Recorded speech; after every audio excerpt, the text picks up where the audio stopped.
Αρίστο, καλησπέρα. Καλώς ήρθατε. Το Γιουκούκ ήρθε στη Σύρο και δεν γινόταν να μην έρθει στο εργαστήρι λαϊκής μουσικής σου.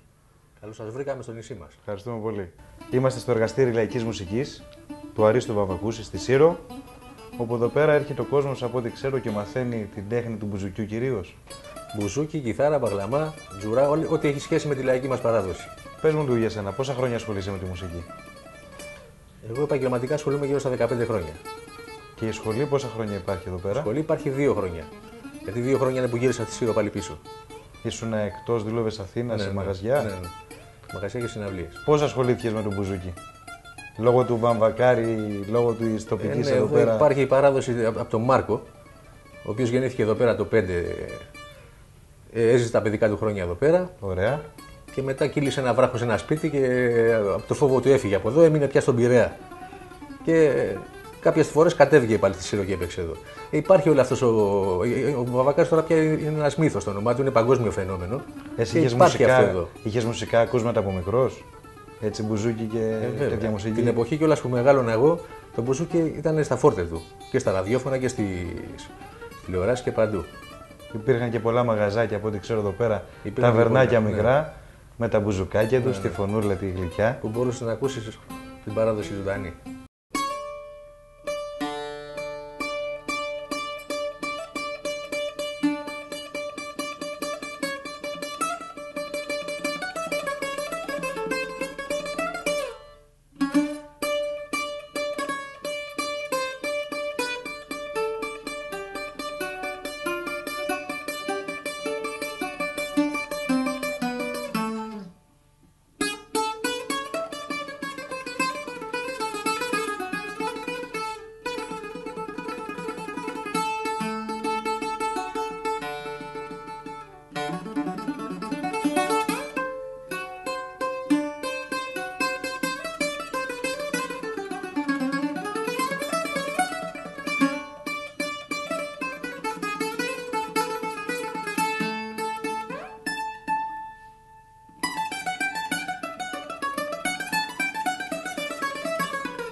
Βλέπω το κάνεις το όργανο και κυλαϊδάει.